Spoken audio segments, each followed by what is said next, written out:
Aqui é Carlos Figueiredo, pelo Jornada pela Bíblia, e hoje nós vamos estudar um trecho que está em Jeremias 29, um trecho muito usado para falar sobre prosperidade.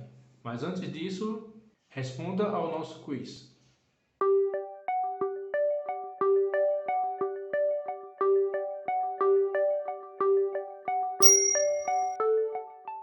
O trecho é bastante citado e compartilhado pelas pessoas. O trecho diz assim, Jeremias, capítulo 29, a partir do versículo 11.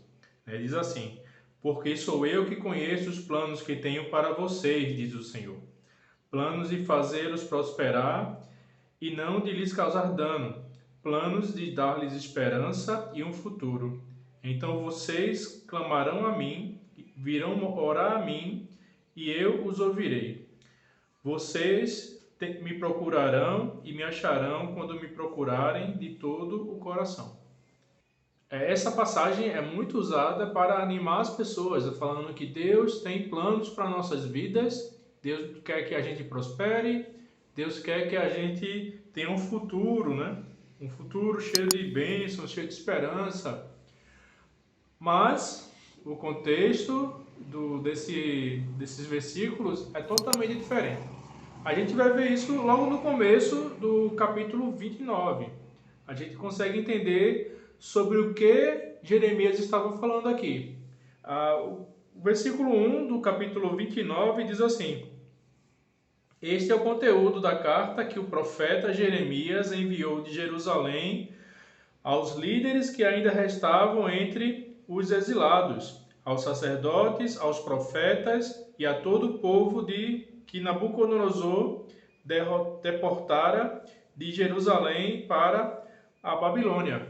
Ou seja, o público foi definido aqui. O público era quem? Eram pessoas que foram exiladas. Como assim? Deus falando de prosperidade para pessoas que foram levadas como escravos. Então a gente consegue entender de que na verdade a mensagem que Jeremias queria passar era outra, diferente da que a gente costuma usar. O que aconteceu? Algumas pessoas já foram levadas, exiladas para a Babilônia, já foram levadas em duas levas, né?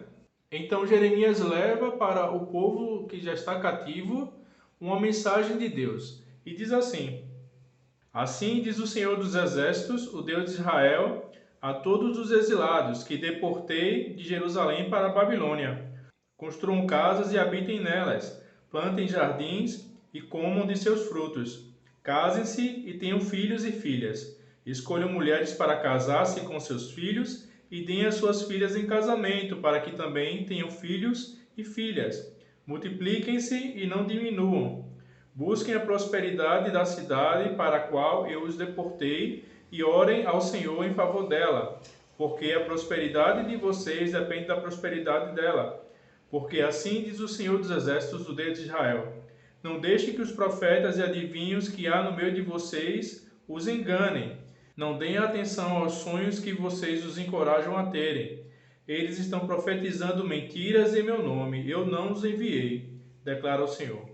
Assim diz o Senhor: quando se completarem os 70 anos da Babilônia, eu cumprirei a minha promessa em favor de vocês, de trazê-los de volta a este lugar.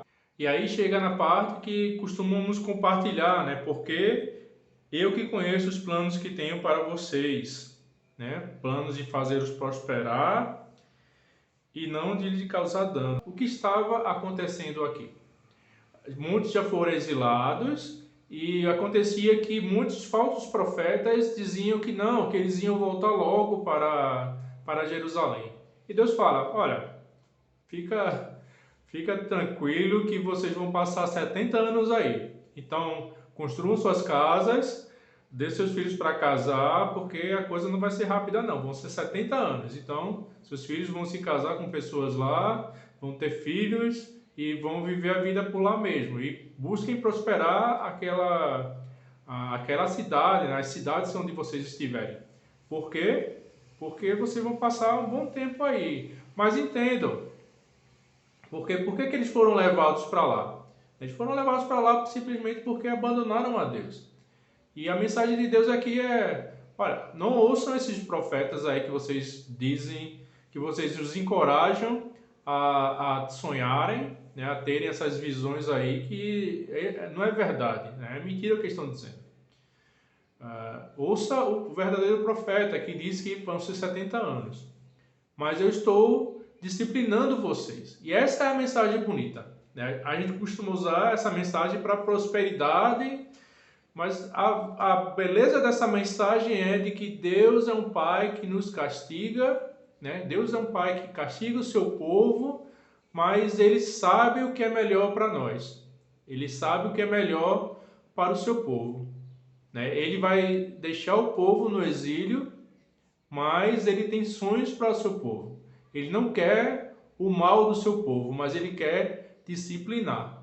Por isso que Ele diz uma coisa tão difícil que é: vocês vão viver aí 70 anos no exílio, vocês vão ser escravos aí esse tempo todo, mas entendam que eu amo vocês mesmo assim, né? E entendam de que eu tenho planos para vocês.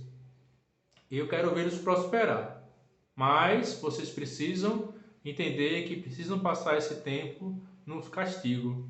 E tanto que eles entenderam quando voltaram, né? Então os israelitas, eles mudaram muito, né? Depois que eles voltaram do exílio, né? Voltaram lá da Babilônia. Essa é a mensagem e essa é a beleza da mensagem de Deus, né? E a riqueza da mensagem de Deus. Deus nos ama e Ele castiga a gente, mas a gente precisa entender de que Ele tem os melhores planos para a nossa vida. Que você possa usar essa mensagem para entender como Deus cuida de você, mesmo em momentos difíceis. Ele ama você e Ele se preocupa com sua vida sim. Ele nunca abandona. E é isso que a gente pode entender do contexto de Jeremias 29. Deus abençoe vocês.